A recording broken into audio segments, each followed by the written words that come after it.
What are the keys to the game when the UCF Knights visit Morgantown?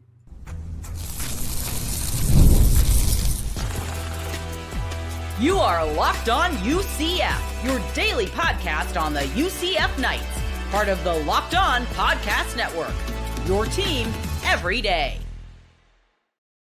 Welcome on in to Locked On UCF, your daily UCF podcast. I'm your host, Mike G, and thank you for making Locked On UCF your first listen of every day. Joining me as he does every single Friday to preview the game and give our keys to victory is my good friend, Andrew Gluco from The Last Word on Sports. First word goes to you, Andrew. Keys to the game. This is an important one for both teams. Earlier in the week, I talked with Mountaineer Paul about both these coaches being on the hot seat going into this one. Loser. Is this like a joust? Is this a joust for their lives going on here? I mean, there's rumors swirling all over the place, going on with Neil Brown and Gus Malzahn. Is one taking another job? Is one retiring? There's just all sorts of rumors swirling. But all they can control is right now, are they going to a bowl game? Neither of these teams are bowl qualified yet, but both can get there, but they need to take care of business. They do. Let's start with your first key to the game, sir. You seem to think that exactly what you said, making a bowl game, if you're going to make a bowl game, that it's urgent, is it not? Well, UCF's 4-6. They have no margin of error. So you got to play with some urgency. If things, if they fall down early, they got to, make a move to try to break momentum because you're on the road. Morgantown is a tough place to play. They have to be smart about it. And they have to realize that if they lose, that's it. There's no postseason for them. And it'd be the first time since their winless campaign in 2015 that they won't go to a postseason. I don't think anyone wants that on their record. Yeah, I agree. My first key to victory is take a risk. Ha ha ha ha ha ha. Take a risk. Take a Dylan risk. Rim shot. Yeah, look, they have to continue to let Dylan Rizk develop as a QB. I think it's not only important for these last two games, but it's important to setting the stage for what your offseason is going to be. I'm on the fence about whether UCF goes hardcore after a quarterback in the portal. I think these last two games will tell you a lot about the future of your team. And like it or not, they're coaching for the future. I mean, you want to make a bowl game, sure, because it's really underrated getting those extra bowl practices and that extra time to evaluate your team. And losing that is very valuable, I think.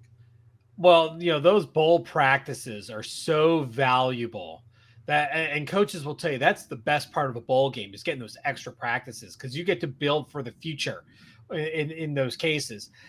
That's one of the reasons why this is so important because imagine the benefit that a Dylan Rizk can get with 15 more practices. Well, not only that, but so your early enrollees in some cases get to practice. I've covered teams where the guys who enroll in January, get in December, they can get them in and they're allowed to practice. They may not be able to play in the bowl game, but they can practice, and that can be valuable as well.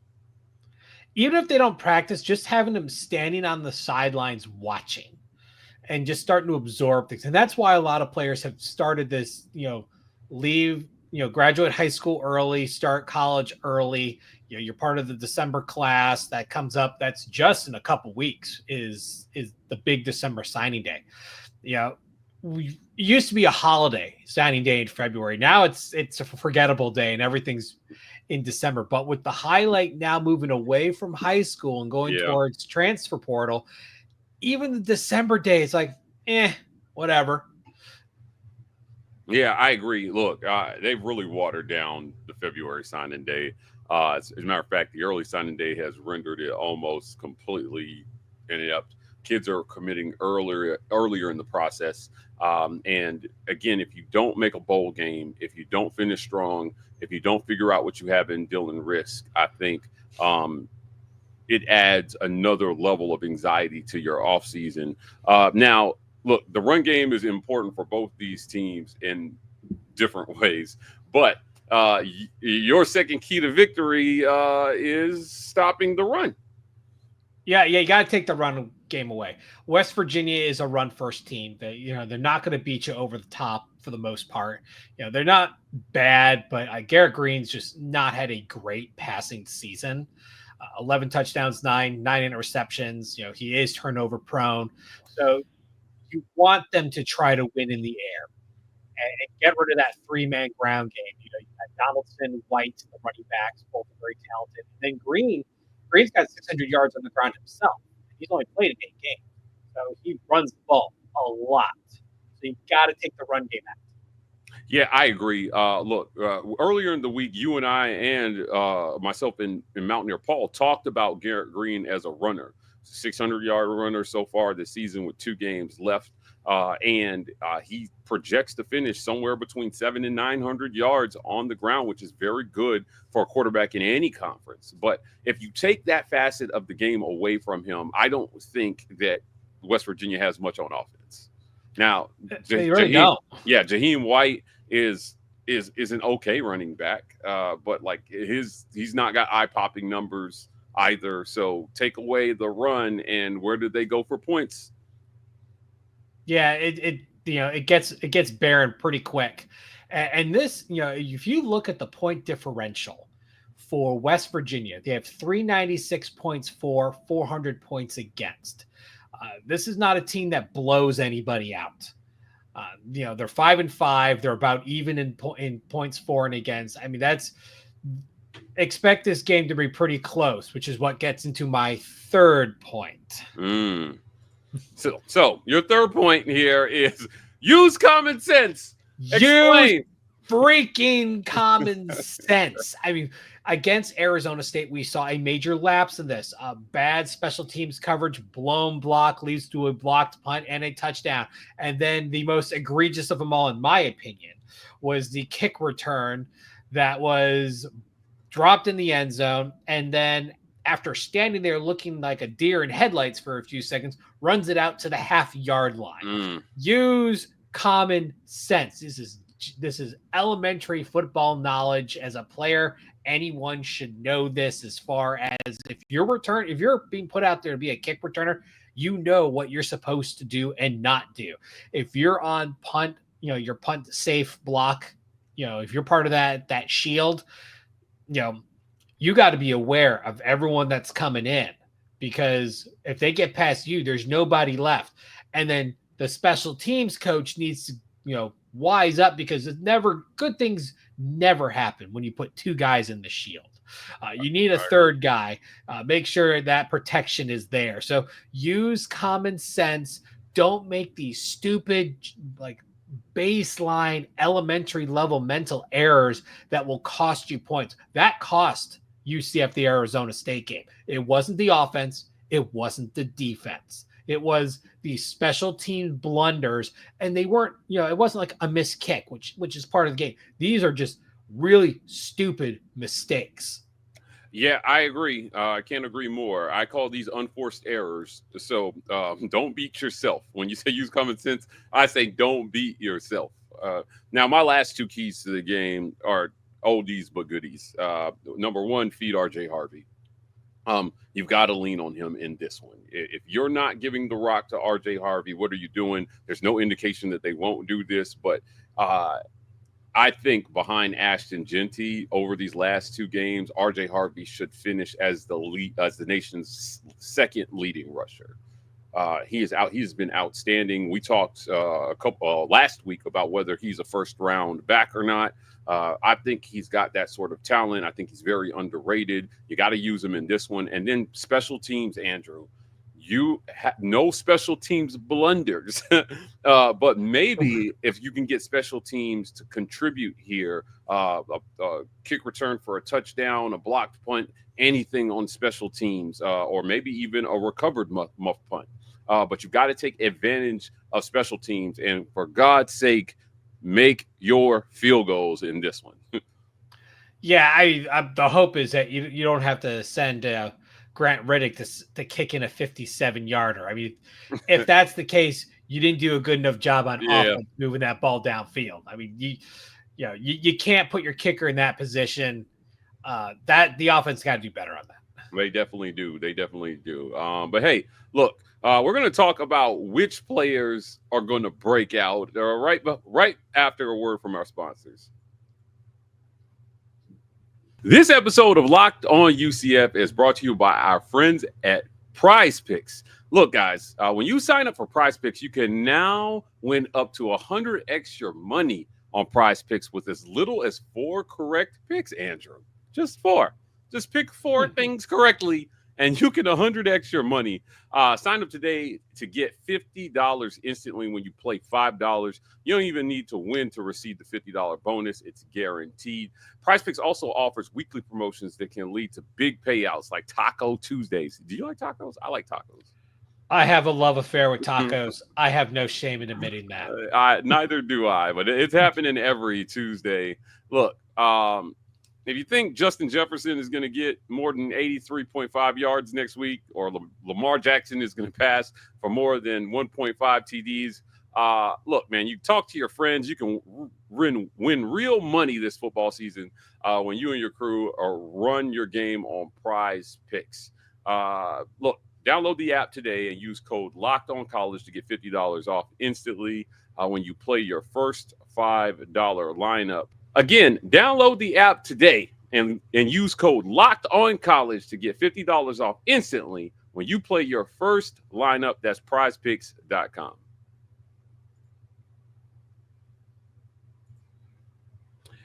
Andrew, somebody's got to step up. Somebody's got to step up for Gus Malzahn on Saturday.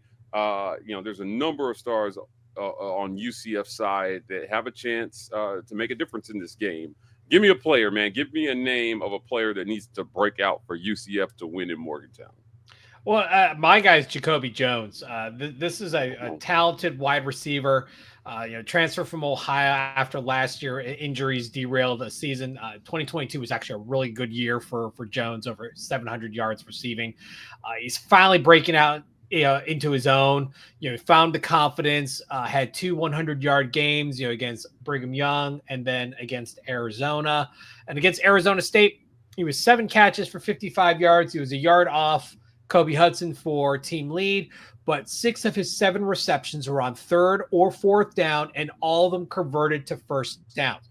They game planned to use the back shoulder throw. They utilized it heavily with Jones, and he rose up to the occasion. They're going to have to utilize that again to help these sustained drives.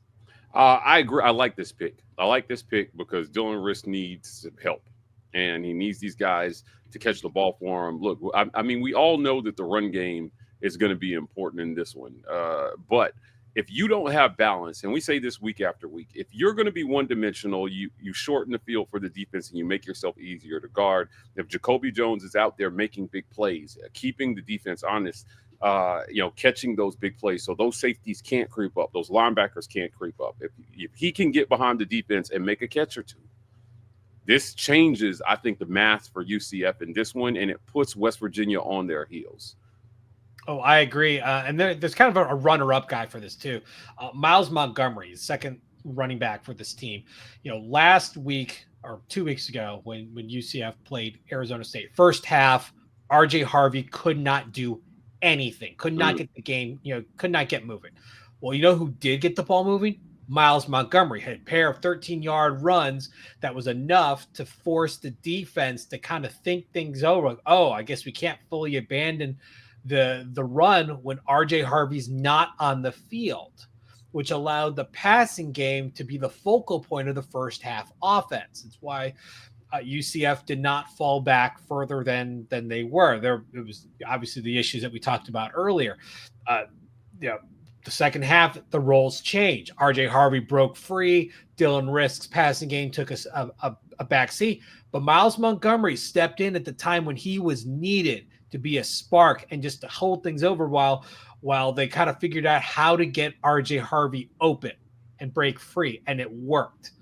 So, I mean, he's kind of a secondary guy, not as a big impact player as Jacoby Jones, but there's value in that.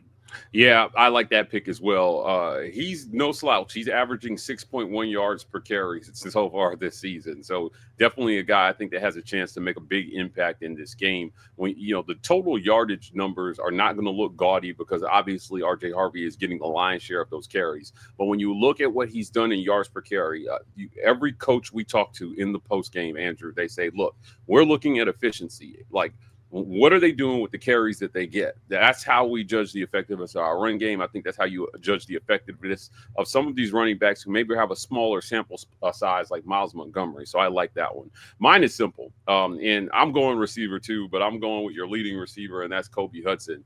This is That's your boy. Yeah, this is the guy averaging 16.4 yards per catch.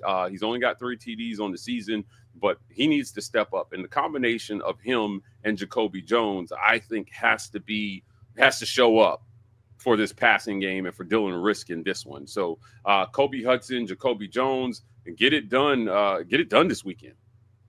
If they can get those pieces together, they can walk away with a win in this one. They definitely can. They definitely can. But look, are they going to walk away with a win? We're going to talk about our predictions in this one right after a quick word from our sponsors. This episode of Locked On UCF, Andrew, is brought to you by our friends at FanDuel, America's #1 sports book. The line on this one, is it still 2.5? Did it move? Last time I checked, and I saw that it was -3 UCF. -3. Okay. All right. Which look, I was a little surprised with that they, because normally, as I always say, give 3 points to the home team. So now you're you're basically taking a 6-point swing here. Well, do they know something we don't, or they just have faith in the fact that UCF's offense is becoming more well-rounded versus the still one-dimensional offense of West Virginia? Yeah, I don't know, man. It's tough with Vegas. I think, I don't know. We're going to talk about our predictions here in a second. We're going to talk about it in a second. But look, no matter where you're betting, on what side of the line you're betting, do it with our friends at FanDuel. You'll get $200 in bonus bets guaranteed when you place your first $5 bet. That's FanDuel.com. Also, this episode of Locked On UCF is brought to you by our friends at ZBiotics. Andrew, look, if you go out to celebrate the game and you have a few drinks, ZBiotics has you covered. It's the world's first genetically engineered probiotic and was invented by PhD scientists to tackle the rough mornings after drinking. Here's how it works. You drink an alcoholic drink, it gets converted to toxic byproduct in the gut. It's this byproduct, not dehydration, that's to blame for your rough next day. Pre-alcohol produces an enzyme that breaks down the byproduct. Just remember to make ZBiotics your first drink of the night and drink responsibly, and you'll feel better tomorrow. Go to zbiotics.com/LockedOnCollege to learn more and get 15% off your first order when you use Locked On College at checkout. ZBiotics is back with a 100% money-back guarantee, and if you're unsatisfied for any reason, they'll refund your money, no questions asked. Remember to head to zbiotics.com/LockedOnCollege and use code LockedOnCollege to get checkout to get 15% at checkout.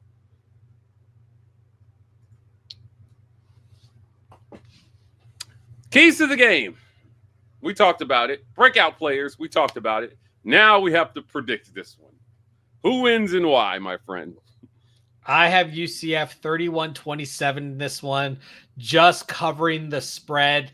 I think, the hometown crowd in Morgantown is going to keep the Mountaineers in this one, but UCF's rush defense is no slouch. Granted, they have historic trouble against dual threat quarterbacks, but I think because this is not a dual threat quarterback that has had a lot of passing success, and with this renewed focus on fundamentals in regards to better tackling technique and pursuit angles, I think they're going to keep the running game at least in control, which will allow the offense to get to work. And I think they'll find a way to put points on the board.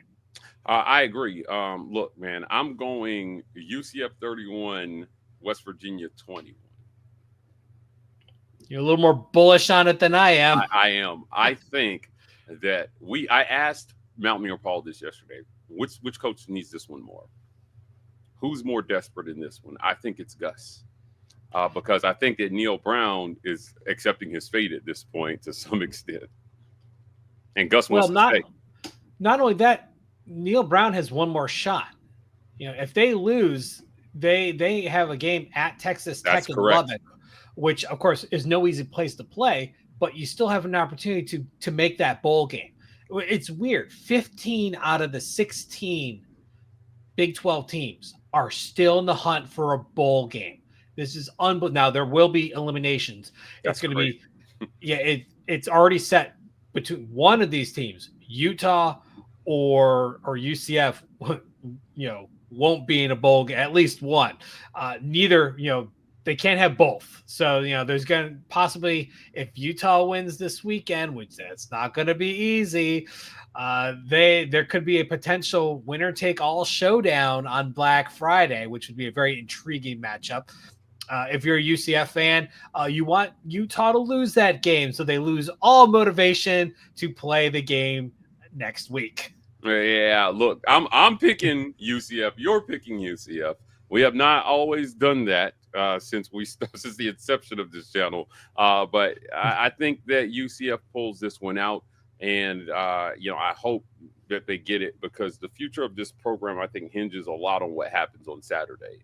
There's a lot of people who want Gus gone, and I think making a bowl game goes a long way to quieting enough of those voices that he goes into the offseason with a little bit more positivity, I think.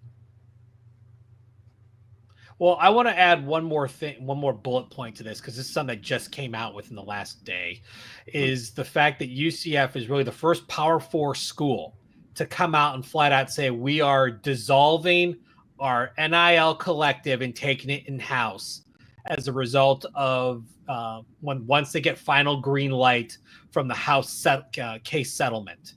So UCF's already making moves on this. This is actually very important because the head football coach operates more like a CEO now. And Gus has said that. And that's one reason, that's a primary reason why Chip Kelly left being a head coach, is they don't get to coach. They have to manage this stuff.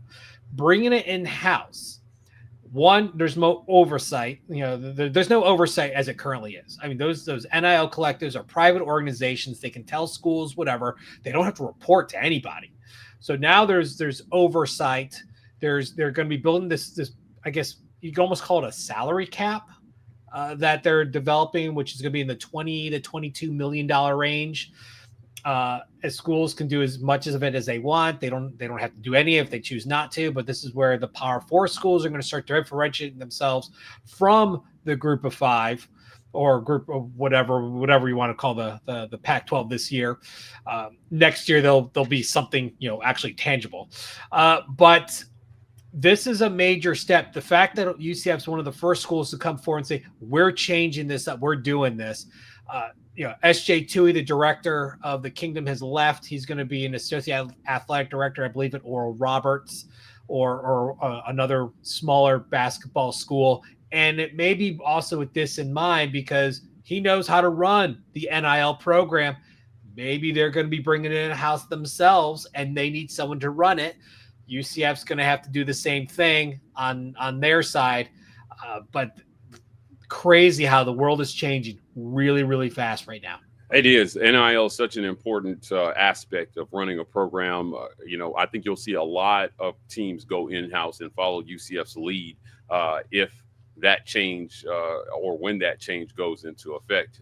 But look, no matter what happens, we're going to be back here to talk about it on Locked On UCF. Andrew, before we get out of here, tell people where they can find you. You can catch me on Twitter /X, and I've started Blue Sky as well as a way of helping distribute, our material. I just joined Blue Sky as well. Same at. Yeah, same at Statboy Drew.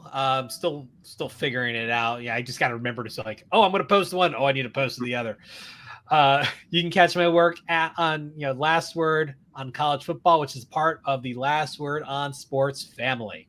Well, you can catch us here on Locked On UCF. Thank you so much for making Locked On UCF your first listen of every day. For your second listen, go check out our friends over at the Big 12 podcast. Our friend Drake Toll leads the conversation in conference realignment news and pulls no punches when it comes to talking about every team in the Big 12, including UCF. You can find them on YouTube or wherever you listen to your podcast. Guys, we'll be back this weekend with more Locked On UCF.